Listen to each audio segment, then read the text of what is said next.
The philosophy that people have is if I just work harder and burn off these calories and I'm more energetic, it's going to come off. That's not how it works. What happens when you exercise, all you do is you release hormones that get triggered 14 to 48 hours later in the deep sleep, if you could sleep. That's how it works. So it's a delayed effect. It's not during the workout. So if you weigh yourself before and after a 2-hour workout, it won't be anything less at all. It'll be like zero, even if you burn 800 calories. So the fat doesn't melt off. It's like a time release thing. It's a time release hormone sent to the blood that does all the work later. Okay, so this is adrenal, buffalo hump back here, because that's stabilizing the belly from falling forward. It's down here. The legs. The legs get thinner. Why? Because the body is stripping off protein, muscle protein, from the thigh muscle first. So if you watch the person get up from a seated position, they get up a little more difficult. Also, climbing is difficult for them because the front of the legs are getting smaller and smaller. So their legs get skinnier and their midsection gets wider. And then after the body starts eating up these muscles, it goes after the next muscle called the glutamus maximus. What muscle is that?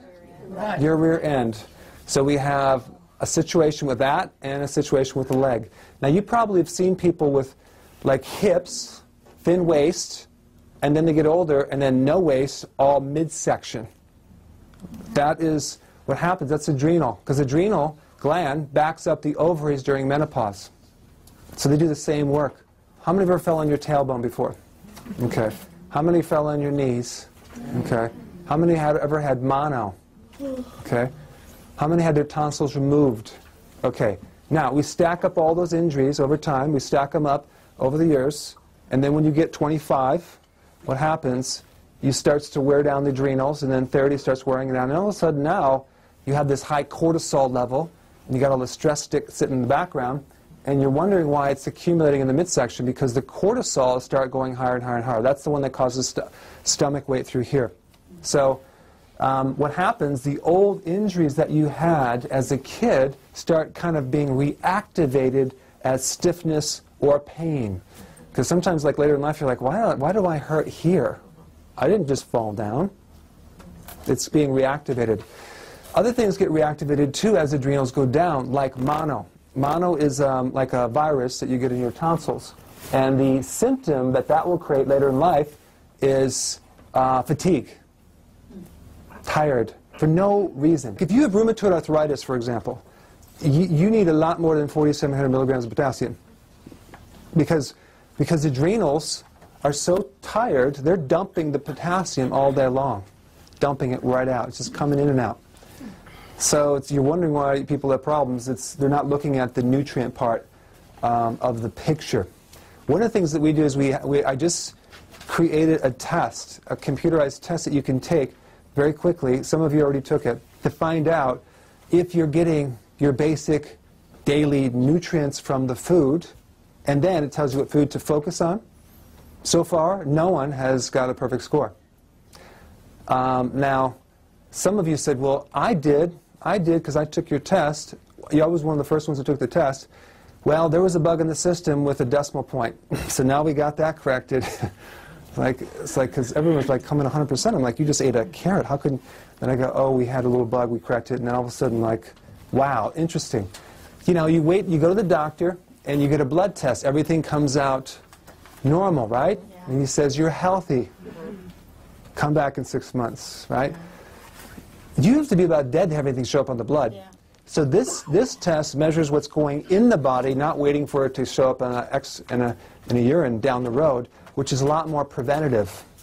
So that's valuable because I like to prevent things. It's a lot easier than waiting till it shows up. So with adrenal, the calcium doesn't go into the muscle, or it doesn't go into the bone, so it shows up as bone loss and things like that. The other place it'll show up is right in your trapezius muscle.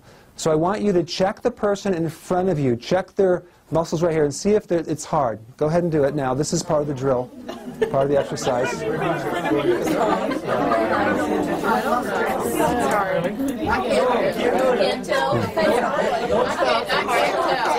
You can't tell?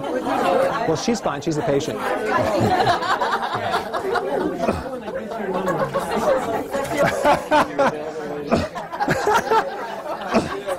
Okay, good.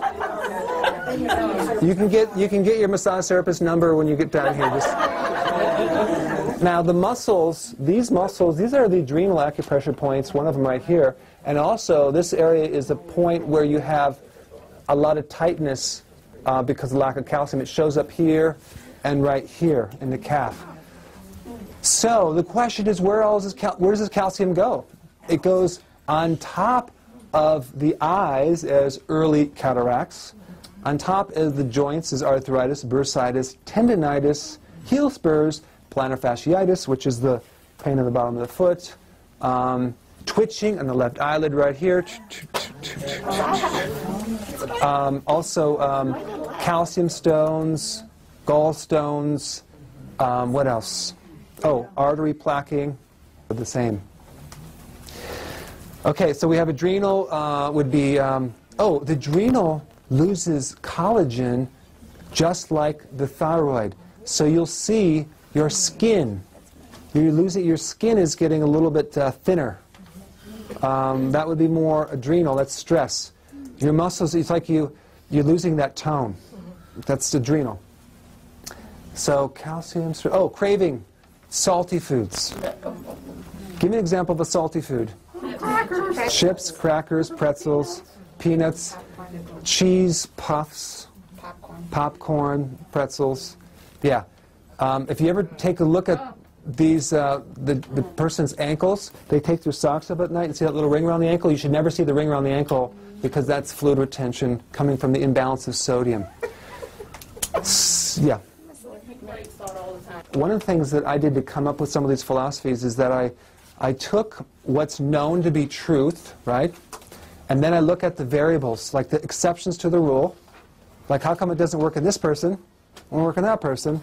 And then I pull the string.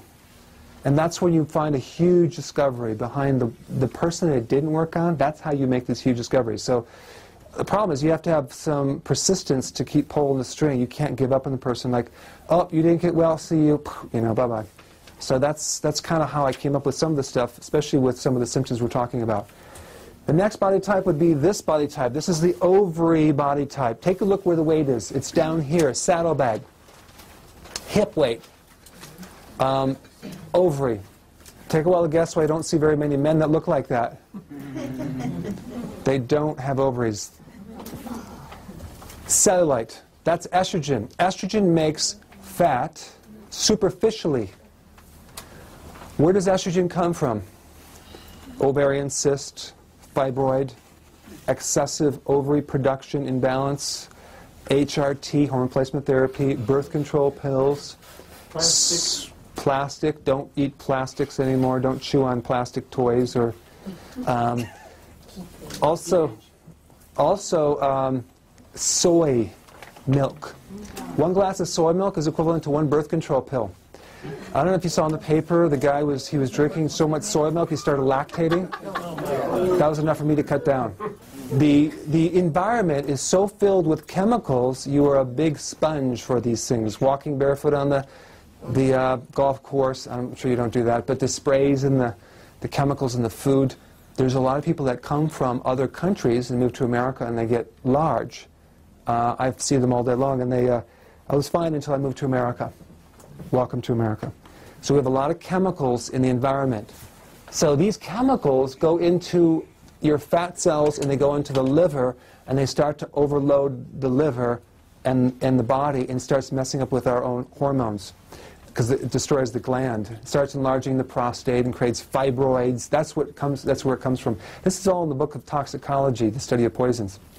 Luckily, there are certain things that pull these poisons out. Does anyone want to know what that is?